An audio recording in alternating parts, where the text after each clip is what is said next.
hi friends welcome to Uma kitchen इनकी நம்ம மாங்காய் ஊறுகாய் எப்படி தாளிக்குதுன்னு பார்க்க போறோம் நான் 1/2 கிலோ மாங்காய் எடுத்து பொடியை நறுக்கி 4 நாளா ஊற வச்சிருக்கேன் உப்பு போட்டு தேவையான அளவு உப்பு போட்டு ஊற வச்சிருக்கேன் இப்போ அது எப்படி தாளிக்குதுன்னு பார்க்கலாம் ஒட்டு மாங்காய் எடுத்து நறுக்கி ஊற வச்சிருக்கேன் இப்போ அதுக்கு தேவையான பொருள்லாம் சொல்றேன் ஒரு 100 கிராம் பூண்டு எடுத்து வச்சிருக்கேன் 100 கிராம் இஞ்சி எடுத்து வச்சிருக்கேன் தேவையான அளவு கருவேப்பிலை எடுத்து வச்சிருக்கேன் தாளிக்கிறதுக்கு 50 கிராம் வந்து வெறும் மிளகாய் தூள் எடுத்து வச்சிருக்கேன் பெருங்காயம் 1 ஸ்பூன் எடுத்து வச்சிருக்கேன் கடுகு தேவையான அளவு சேர்த்துக்கலாம் சீரகம் தேவையான அளவு சேர்த்துக்கலாம் வெந்தயம் தேவையான அளவு சேர்த்துக்கலாம் 200 கிராம் நல்லெண்ணெய் எடுத்து வச்சிருக்கேன் இத நம்ம இஞ்சி பூண்டு பேஸ்ட் அரைச்சிட்டு எப்படி தாளிக்கிறதுன்னு பார்க்கலாம் இப்போ நான் வந்து ஜார்ல மாத்திக்கிறேன் பூண்டு இஞ்சி எடுத்து சேர்த்து அரைச்சிக்கலாம்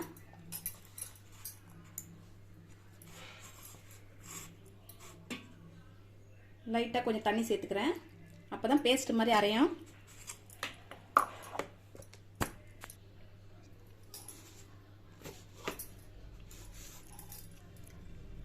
இஞ்சி பூண்டு பேஸ்ட் வந்து நல்லா நைஸா அரைச்சிட்டேன் இப்போ ஸ்டவ் பத்த வச்சிட்டு எப்படி தாளிக்கிறது பார்க்கலாம்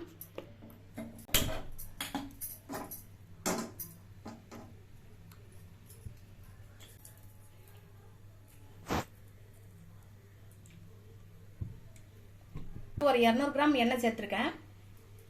எண்ணெய் சூடு ஏறினதுக்கு அப்புறம் கடுகுலாம் சேர்த்துக்கலாம் எண்ணெய் சூடு ஏறிடுச்சு இப்போ கடுகு சேர்த்துக்கலாம் நான் ஒரு 1 ஸ்பூன் கடுகு சேர்க்கிறேன் 1 ஸ்பூன் சீரகம் சேர்க்கிறேன் 1/2 ஸ்பூன் வெந்தயம் சேர்க்கிறேன் இஞ்சி பூண்டு பேஸ்ட் சேர்த்துக்கலாம்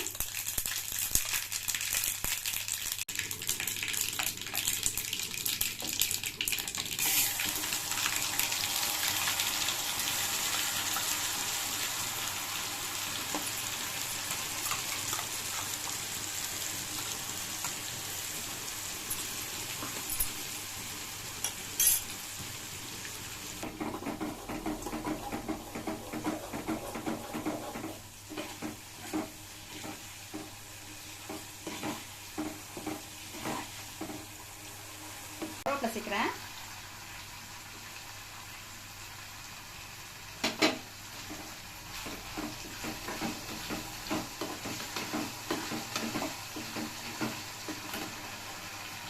இப்போ பெருங்காயம் சேர்க்கிறேன்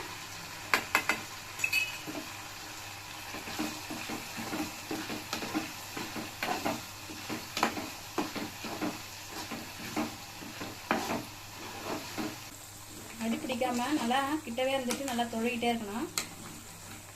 நம்ம தேவைப்பட்டா சிம்ல வச்சுக்கலாம் பொறுமையாக வதங்கணும் கையில் வச்சுட்டு பண்ணால் எல்லாம் அடி பிடிச்சிடும்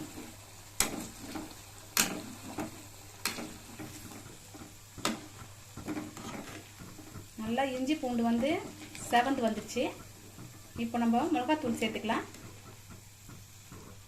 சேர்த்துடுறேன் ஸ்டவ் ஆஃப் பண்ணிக்கலாம்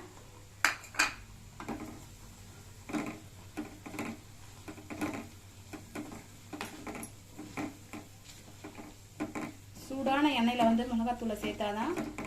பச்சை வாடை அடிக்காது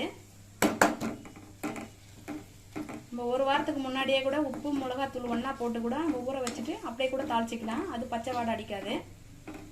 உடனே நம்ம தாளிக்கிறதா இருந்தால் மிளகாத்தூள் போடுறதா வெறும் மிளகாத்தூளை ஊறுகாயில போட்டு ஊற வைக்கக்கூடாது இந்த மாதிரி தாளிச்சிட்டு எண்ணெயில போட்டால்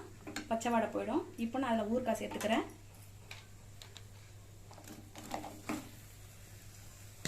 மாங்காய் வந்து நல்லா கழுவிட்டு தண்ணி இல்லாம கட் பண்ணி உப்புல ஊற வைக்கணும் தண்ணி கொஞ்சம் கூட படக்கூடாது பட்டா ஊறுகாய் கெட்டு போயிடும்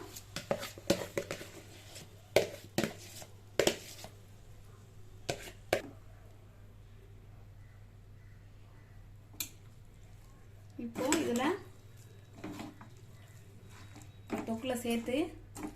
இப்போ கிளறி விடுறேன் இப்போ பாருங்க ஊறுகாய் ரெடி ஆயிடுச்சு